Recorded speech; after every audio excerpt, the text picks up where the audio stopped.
Multiverse का सिद्धांत, जो आधुनिक ब्रह्मांड विज्ञान का एक महत्वपूर्ण पहलू है।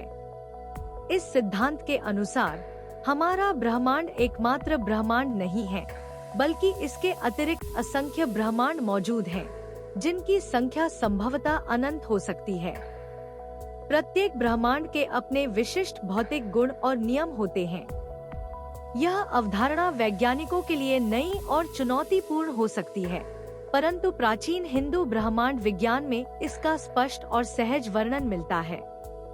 वेद और अन्य हिंदू धर्म ग्रंथों में, जिनकी रचना लगभग 5000 ईसा पूर्व से 26,000 ईसा पूर्व के बीच मानी जाती है, ऐसे कई संसारों का उल्लेख है जहां मानव ब्रह्मांड के राजाओं और उच्च लोकों के देवताओं का शासन होता है। ये देवता विभिन्न ब्रह्मांडों और अस्तित्व के विभिन्न स्तरों से जुड़े होते हैं।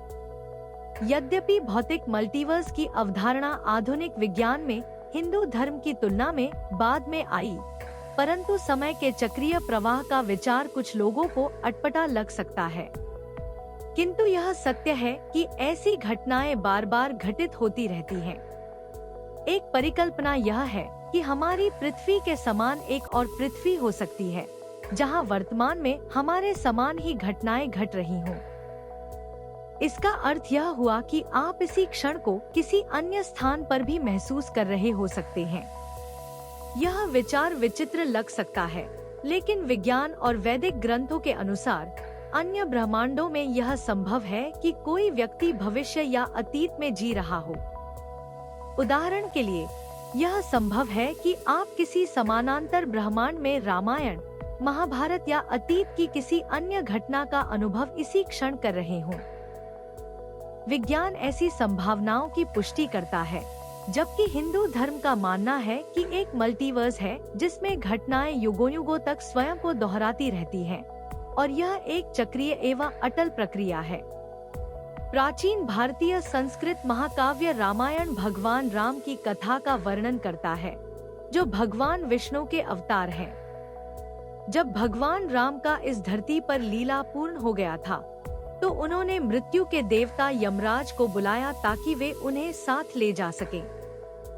हालांकि यमराज ऐसा करने में असमर्थ थे, क्योंकि हनुमान जी अयोध्या के द्वार पर पहरा दे रहे थे और उन्होंने यमराज को प्रवेश करने से रोक दिया। हनुमान जी ने प्रण लिया था कि वे अपने प्रभु को मृत्यु से दूर रखेंगे, लेकिन भगवान राम जानते थे कि लीला को आगे बढ़ना चाहिए। इसलिए एक दिन उन्होंने जानबूझकर अपनी अंगूठी एक दरार में गिरा दी और हनुमान जी से उसे वापस लाने को कहा। अपनी शक्तियों का उपयोग करते हुए हनुमान जी सूक्ष्म आकार में परिवर्तित हो गए और दरार के माध्यम से पाताल लोक पहुँचे। वहां उन्होंने सर्पराज वासुकी से मुलाकात की, जो जीवन और मृत्यु के चक्र के ज्ञाता थे। वासुकी ने हनुमान जी को अंगूठियों के पहाड़ तक पहुंचाया, जहां हनुमान जी को एहसास हुआ कि वे सभी अंगूठियां भगवान राम की थी।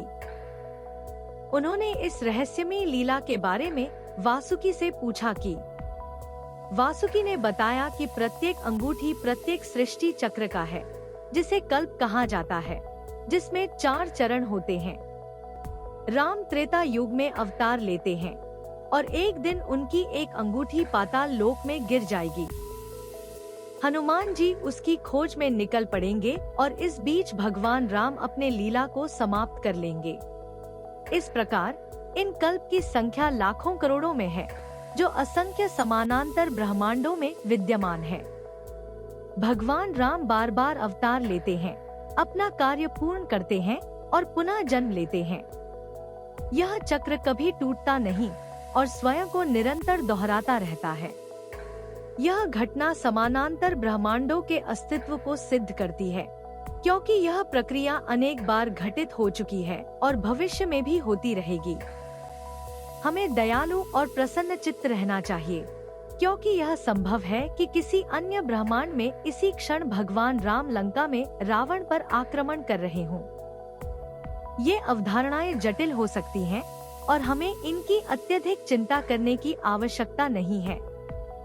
वर्तमान में हमारी पृथ्वी पर भगवान राम पहले ही अवतार ले चुके हैं और भगवान विष्णु का अगला अवतार कल की भविष्य में आएगा।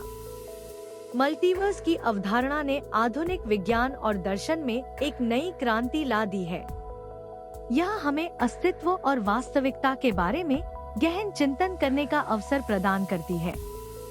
क्या हम मात्र एक ब्रह्मांड में जीवित हैं, या हमारे समानांतर असंख्य संसार मौजूद हैं?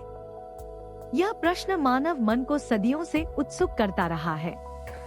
हालांकि मल्टीवर्स के अस्तित्व का प्रत्यक्ष प्रमाण अभी तक नहीं मिला है, पर कई वैज्ञानिक सिद्धांत इसकी संभावना का समर्थन करते हैं।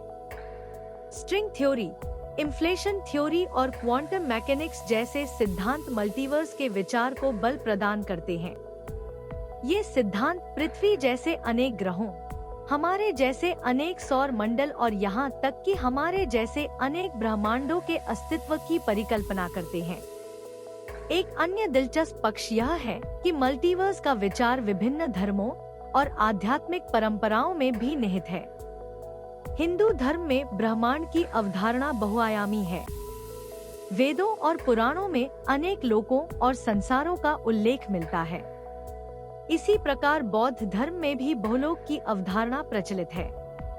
उनका मानना है कि बुद्ध अनेक ब्रह्मांडों में विद्यमान है और जीवों को मोक्ष की ओर ले जाते हैं। इन धार्मिक और आध्यात्मिक विचारों ने हजारों वर्षों पूर्व ही मल्टीवर्स जैसी अवधारणा को जन्म दिया था। यह इस बात का प्रमाण है कि मानव मन हमेशा से ही अज्ञात और रहस्यमय के प्रति आकर्षित रहा है। हमारी जिज्ञासा और कल्पनाशीलता ने हमें हमारे अस्तित्व और ब्रह्मांड के बारे में गहराई से सोचने के लिए प्रेरित किया है। यद्यपि मल्टीवर्स के अस्तित्व को वैज्ञानिक रूप से सिद्ध करना एक चुनौतीपूर्ण कार्य है, पर इसकी खोज निश्चित रूप से जारी रहेगी। भविष्य में शायद नए प्रयोगों और खोजों के माध्यम से हम इस अवधारणा को बेहतर ढंग से समझने में सक्षम हो पाएंगे। लेकिन अंततः यह विचार हमें यह एहसास कराता है कि हम इस विशाल और विस्मयकारी ब्रह्मांड का एक छोटा सा हिस्सा मात्र हैं।